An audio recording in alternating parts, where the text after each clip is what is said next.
Good evening प्यारे बच्चों, आपका स्वागत है हमारे प्यारे से YouTube channel real education class 10th में।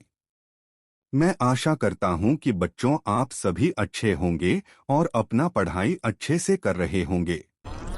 बच्चों, अगर आप इस चैनल पर नए हैं तो इस चैनल को सब्सक्राइब जरूर कर लें और साथ ही बेल आइकन को ऑल पर सेट कर लें, जिससे कि आने वाली वीडियो का नोटिफिकेशन सबसे पहले आप तक पहुंचे।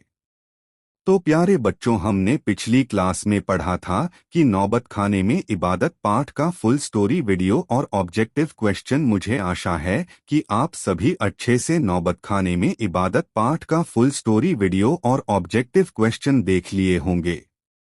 बच्चों, अगर आपने नौबत खाने में इबादत पाठ का फुल स्टोरी वीडियो और ऑब्जेक्टिव क्वेश्चन नहीं देखा है तो लिंक डिस्क्रिप्शन में है, अभी जाकर जरूर से देखें। प्यारे बच्चों, आज हम लोग एक नई क्लास पढ़ेंगे जिसमें नौबत खाने में इबादत पाठ का सब्जेक्टिव क्वेश्चन कराया जाएगा, जिसमें से कुछ प्रश्न आपके वार्षिक परीक्षा 2025 के एग्जाम बोर्ड में आएगा। बच्चों, अगर आपको ये वीडियो अच्छा लगे तो एक लाइक जरूर करें और साथ में चैनल को सब्सक्राइब करना न भूलें। बच्चों, अब हम अपनी नई क्लास शुरू करते हैं।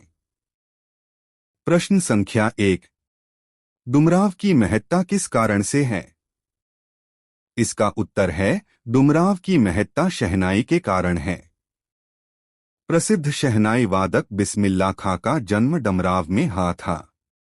शहनाई बजाने के लिए जिस रीड का प्रयोग होता है, जो एक विशेष प्रकार की घास नरकट से बनाई जाती है, वह डुमराव में सोन नदी के किनारे पाई जाती है।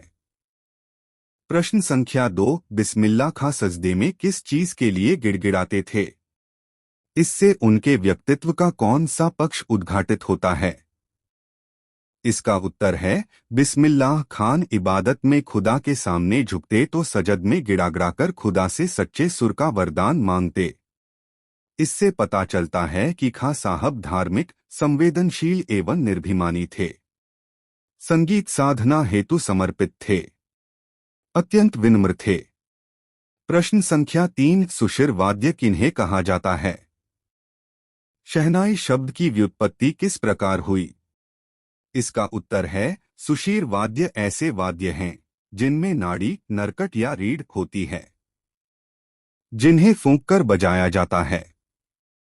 अरब देशों में ऐसे वाद्यों को नए कहा जाता है और उनमें शाह को शहनाई की उपाधि दी गई है, क्योंकि यह वाद्य मुरली, श्रृंगी जैसे अनेक वाद्यों से अधिक मोहक है। प्रश्न संख्या 4, संगीतमय कचौड़ी का आप क्या अर्थ समझते हैं? इसका उत्तर है, कुलसुम हलवाइन की कचौड़ी को संगीतमय कहा गया है।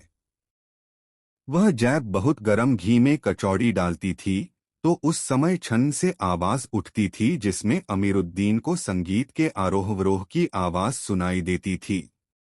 इसीलिए कचौड़ी को संगीतमय कचौड़ी कहा गया है। प्रश्न संख्या 5, पठित पाठ के आधार पर मुहर्रम पर्व से बिस्मिल्लाह खां के जुड़ाव का परिचय दे।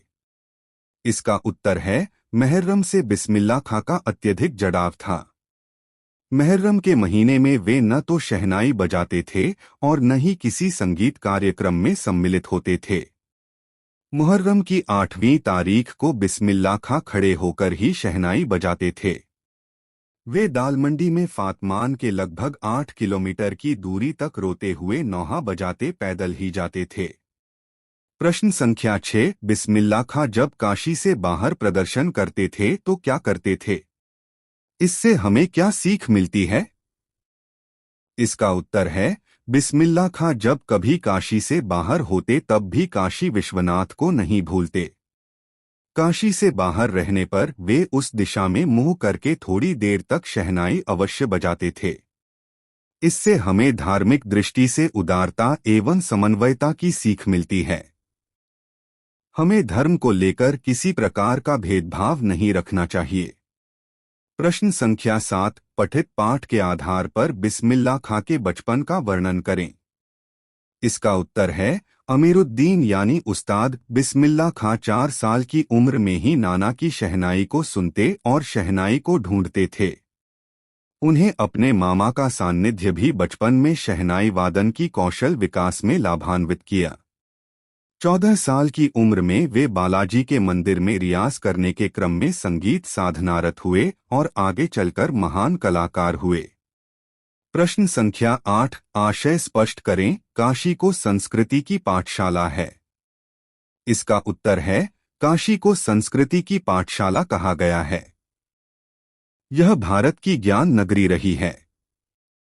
यहाँ भारतीय शास्त्रों का ज्ञान है। यहाँ कलाशिरोमणि रहते हैं। यहाँ का इतिहास पुराना है। यह प्रकांड विद्वानों, धर्मगुरुओं तथा कला प्रेमियों की नगरी है, अर्थात काशी संस्कृति विकास का मूल केंद्र है। प्रश्न संख्या 9, आशय स्पष्ट करें। फटा सुर न बख्शें। लुंगिया का वया है। आज फटी है तो कल सील जाएगी। इसका उत्तर है, बिस्मिल्लाह खापराय खुदा से दुआ मांगा करते थे कि वे उन्हें सच्चा सुर बख्श दे, जो संगीत की कसौटी पर हर दृष्टि से पूर्ण तथा खरा है। एक दिन जब उनकी शिष्या ने उनकी फटी लुंगी को बदलने का आग्रह किया तो उत्तर देते हुए कहा कि लुंगी तो सिलिया बदली जा सकती है, पर सुर सुरीला होना चाहिए, बेसुरा नहीं। प्रश्न संख्या 10, बिस्मिल्लाह खां का मतलब। बिस्मिल्लाह खां की शहनाई। एक कलाकार के रूप में बिस्मिल्लाह खां का परिचय पाठ के आधार पर दें। इसका उत्तर है, बिस्मिल्लाह खां एक उत्कृष्ट कलाकार थे। शहनाई के माध्यम से उन्होंने संगीत साधना को ही अपना जीवन मान लिया था। शहनाई वादक के रूप में वे अद्वितीय पहचान बना लिए थे। बिस्मिल्लाह खां का मतलब है बिस्मिल्लाह खां की शहनाई। शहनाई का तात्पर्य बिस्मिल्लाह खां का हाथ। हाथ से आशय इतना भर कि बिस्मिल्लाह खां की फूंक और शहनाई की जादुई आवाज का असर हमारे सिर चढ़कर बोलने लगता है। खां साहब की शहनाई से 7 सुरताल के साथ निकल पड़ते थे। इनका संसार सुरीला था। इनकी शहनाई में परवरदिगार, गंगा मैया, उस्ताद की नसीहत उतर पड़ती थी। खां साहब और शहनाई एक दूसरे के पर्याय बनकर संसार के सामने उभरे।